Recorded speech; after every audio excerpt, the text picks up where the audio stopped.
Hi friends, back to my series friends. So we were doing about torts, and this is a legal and a Latin statement which says ubi jus ebi remandum, which means a tort is a civil injury, but all civil injury is not tort.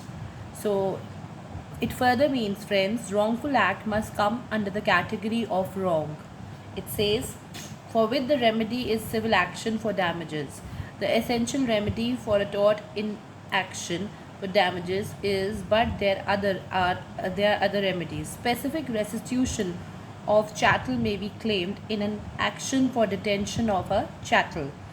So, friends, there are different types of tort which says like joint tort reasons. Several persons join in committing a tort.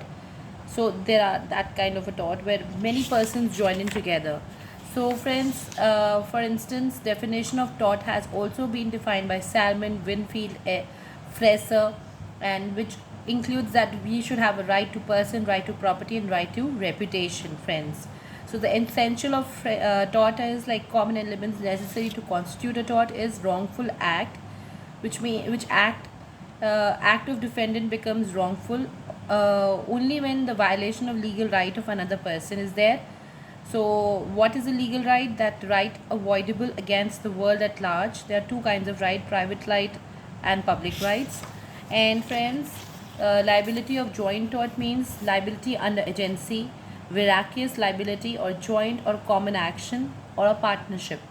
So friends, I have already told you that the definitions or the difference between tort and crime, friends. So there is also one Latin statement which says that facit per alium facit per se. It means he who does an act through another is deemed in law to do it himself.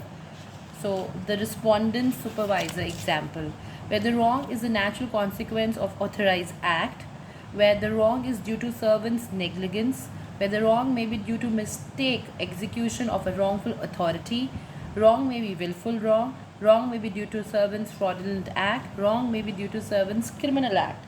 So there is absolute or strict liability against it, and the defendant are under the duties to serve safety.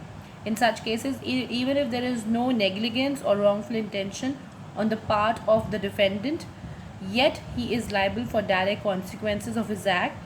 That is why it is called absolute liability. Thus, the wrong crime for the breach of the trust is there. So friends, this is important to know. So also there is one more definition: defense against tort liability. So the Latin word is voluntary non fit injuria. The maximum willingness does not make injury, friends. Sufferer is willingly, non injury is done. In other words, harm suffered by consent is not a matter of cause of action, friends. So, for instance, there's another liability, defense against tort liability, act of God. Act of God includes those consequences which occasioned by elementary force of nature, friends, which is unconnected with the agency of man. It is example of falling of tree, a flash of lightning, a tornado, or a flood, etc., friends.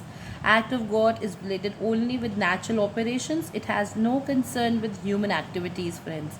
Act of God in general defenses under the tortoise liability, friends. So this is about it, and friends, I will be meeting you in another series. I'm keeping this series very short so that you can open it any time of the day, read it, or means you can listen it and revise it, and you can use it anytime, and it's a short series so that you can revise easily, you can learn easily. Till that, take care, friends, and keep spreading love. Keep yourself engaged and be safe, friends. Take care. Bye bye.